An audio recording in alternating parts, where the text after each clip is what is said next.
Ngirim? Ngirim email. Oh sering. Kegiatannya apa emang Pak Taufik? Saya kerja di luar, Pak. Di? Di luar. Kerja di luar gimana maksudnya? Kerja di luar negeri. Oh di luar negeri. Pakai mic bos. Di daerah mana? Di Angola ya Pak. Hah? Di Afrika. Afrika? Iya. Jadi apa di sana? Saya teknisi elektrikal di proyek migas. Teknisi elektrikal. Jadi perusahaan asing apa perusahaan Indonesia? Perusahaan asing. Hah? Perusahaan Itali. Itali? Iya. Emang dulu sekolahnya terakhir apa? Saya STM aja. SMA? STM, ya. STM? SMK, ya. Kok bisa di Afrika kerjanya gimana bos? Ya karena RDI. Hah? Karena... Coba lo praktekin dulu, lo deket mic. Gimana coba? Lo praktekin ilmu RDI gimana? Bisa kerja di Afrika? Saya tiap ngirim email gitu Pak. Itu saya pakai gimmick gitu aja. Jadi yang saya perhatikan, Pak Haji kan kita tulis dulu kan, baru kita copy, paste, baru kita kirim. Kalau kita udah 9 kali, kita gimmick Pak. 9 kali. Gimana? Ya. Coba lo ajarin dulu, lo pandu biar nih buat jadi testimoni. Ya. Coba di testimoni, lo nanyanya agak jelas. Yang bos, narangin agak jelas bos. Untuk bisanya lolos ke Afrika. Ya. Apa yang dilakukan Pak Taufik? Gimik-gimiknya caranya gimana? Ajarin. Cara-caranya. Caranya ya saya dengar dari Pak Haji itu saya lihat, saya perhatikan, ya itu kan emailnya kita tulis dulu. Tulis dulu. Baru kita copy paste. Di copy paste. Baru kan kita praktekkan yang 9 kali remas. Di gosok-gosok. Bukan. Oh. Diremes-remes. Pakai tangannya diremes-remes. Iya, 9 kali. 9 kali. Baru ditempel. Kita copy paste. Copy paste. Baru kita kirimkan. Oh, diucapkan saja. Enggak, kirim ke email aja. Ayo, gosok-gosoknya tadi sambil ngucap. Enggak usah. Enggak usah, gosok-gosok doang. Iya, tapi saya ucap, sorry. Saya ucap, pokoknya si A atau apa yang mau kita tuju.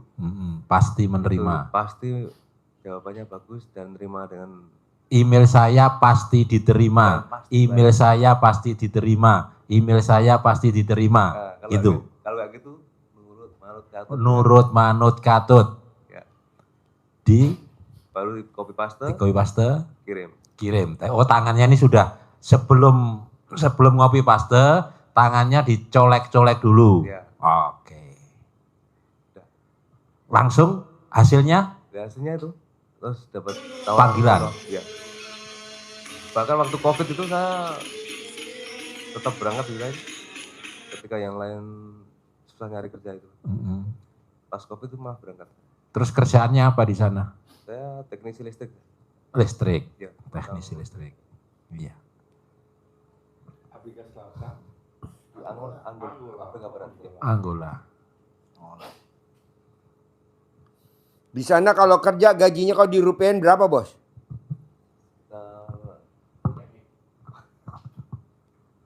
Nggak apa-apa kan nggak kenal lu. Iya. Yang disorot gua. Berapa bos? Antara 50 sampai 90 Pak. Gajinya? Ya. Sebulan? Ya. Kalau dirupiahin? Ya. Padahal sekolahnya cuma SMA. Ya. Padahal sekolahnya cuma STM. Ya. Tapi lo praktekin ilmu kearifan lokal. Ya. Lo remes alat kelamin lo balurin ke emailnya. Olesin alat kelamin lo dibalurin ke lamaran lo. Olesin alat kelamin lo balurin di lamarannya. Sambil ngomong apa bos? Pasti diterima. Pasti diterima. Pasti diterima. Pasti diterima. Pak, nurut manut katut. Dari situ aja lo udah punya gaji sampai 90 juta. Padahal kan ilmu kearifan lokal. Orang kadang bilang ini ilmu aliran sesat. Masa bodoh, yang penting kan 90 juta. Yang penting kan hasil. Yang penting hasil, ya kan? Ngapain dengerin orang ngomong di YouTube jelek tentang RDI. Yang penting kan hasil 90 juta, gue setuju lo. Biasanya nanti yang bilang kayak mana mic-nya? Biasanya nanti yang bilang kayak gitu Pak, dia datang kemari itu. Iya betul. Kayak kemarin 2021 menghujat gue. Datang. Dari 2001, 2022 dia menghujat gue abis.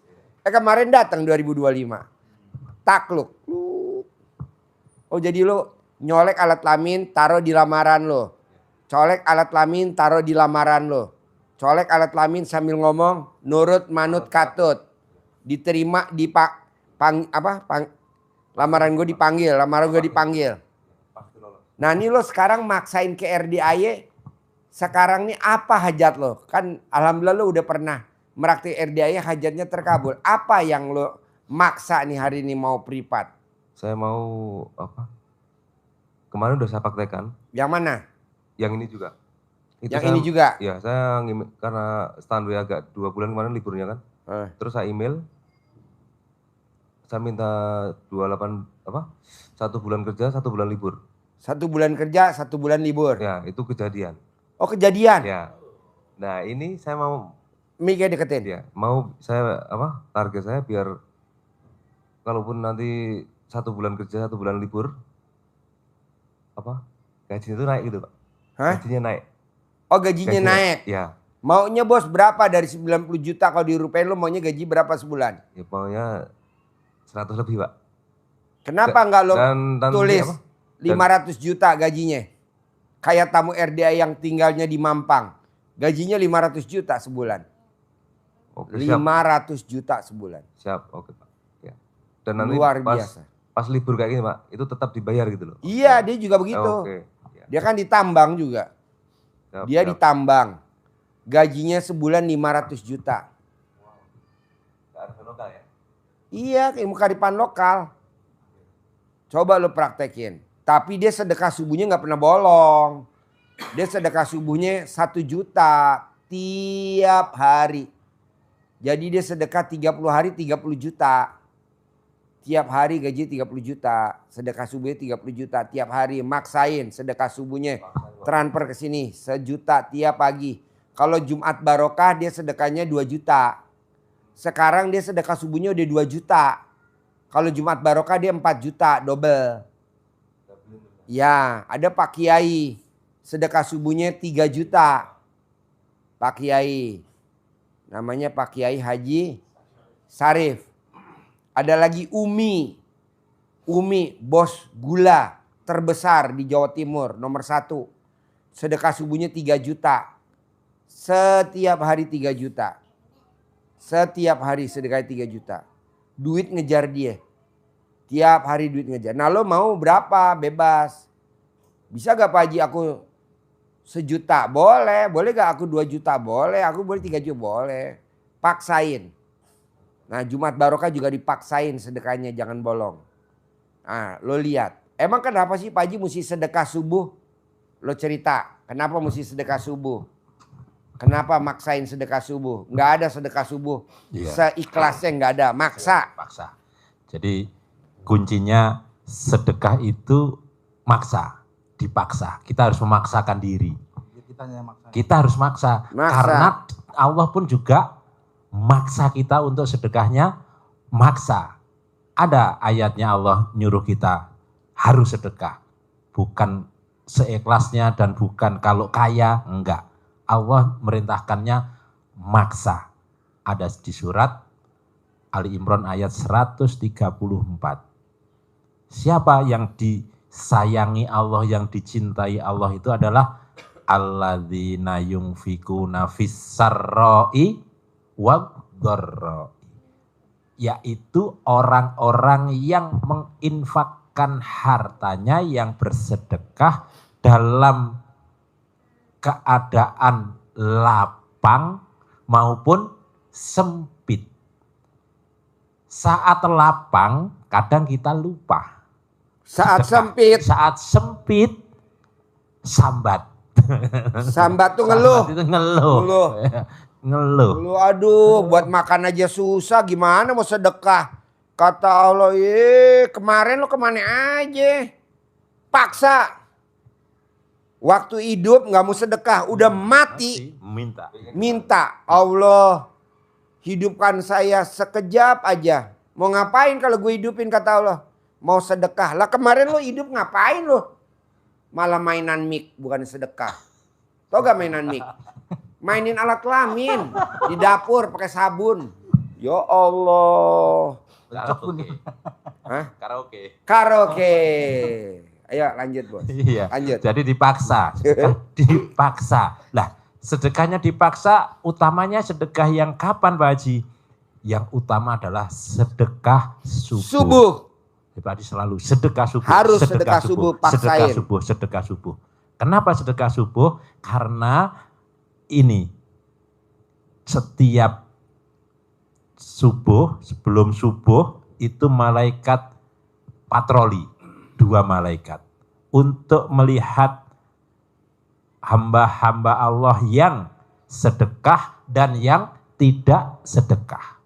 Bagi hamba Allah yang sedekah di waktu subuh, malaikat doakan, Allah ganti sedekah hambamu ini, lipat gandakan hartanya, perbanyak rezekinya yang barokah. Doanya yang positif, yang baik. Dan itu setiap hari. Kenapa harus sedekah subuh maksa? Bahkan keadaan yang sempit pun maksa untuk menutup peluang, untuk memblokir, untuk ngeblok malaikat yang satunya ini yang berdoa bagi hamba Allah YouTube-nya yang apa katanya? Tidak YouTube-nya apa yang bersedekah. Apa yang tidak yang didoakan oleh malaikat kepada orang-orang yang tidak sedekah? Allah lenyapkan hartanya, binasakan rezeki hartanya, bangkrutkan usahanya. Bahasanya begitu. Nah, kalau kita tidak sedekah subuh, berarti kan malaikat ini terus setiap hari berdoa untuk kita. Kira-kira manjur enggak doa malaikat? Manjur. Maka harus kita blok, kita tutup. Dengan sedekah, maksa, longgar maupun sempit. Bisa gak kirim di grup? Ini pada protes ini dia gak tahu. Sedekahnya itu. Makanya yang walaupun namanya kalau enggak yang di api unggun dimatiin dulu, suruh naik ke sini aja. Sedekah subuh.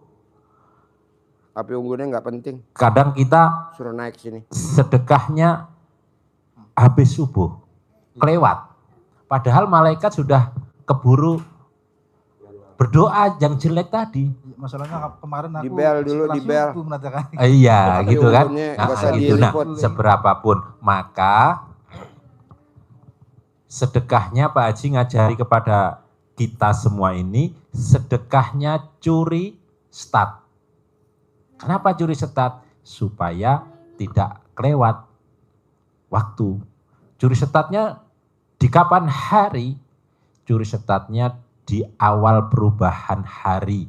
Asar menjelang maghrib itu sudah kita persiapkan. Kalau nanti ada acara, ya udah asar sudah kita niatkan sedekah subuh. Misalkan ini tadi hari Jumat, berarti kita mulai asar tadi sudah, sekarang kan sudah hari Sabtu berarti. Sabtu, seperti halnya kita Lebaran Idul Fitri. Mana?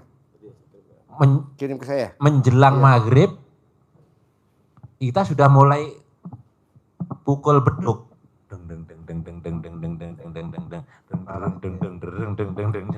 Langsung mulai persiapan takbiran. Sudah 1 Syawal. Padahal sholat Idul Fitrinya besok pagi. Jadi 1 Syawalnya itu bukan besok paginya subuh itu, pagi itu, tapi 1 Syawalnya masuk. Jadi kita start sore ini, maghrib maksimal mau tidur, itu kita harus sudah sedekah subuh niatnya. Kenapa? Supaya selama kita tidur, bablas tidur pun, kita sudah terselimuti oleh sedekah. Sudah terlindungi, terblok dari balak-balak yang mungkin akan menimpa diri kita. Sehingga ada bala, ada orang berbuat jelek kepada kita, itu tertolak, terblok oleh sedekah yang sudah kita sampaikan. Nah, besar kecilnya itu menjadi penentu dahsyat tidaknya gerakannya hajat kita ini. Jadi kalau CC-nya CC-nya kecil, CC-nya 30 CC, mau ngejar ya nggak bisa. Ya udah, pelan. Kalau sedekahnya gede, CC-nya 100 CC, ya lebih cepat. Kalau tambah lagi CC-nya jadi 200 CC, lebih cepat lagi. Tapi harus dipaksa, harus ada CC-nya, harus ada. Kalau nggak ada CC-nya, sedekahnya, ya nggak jalan.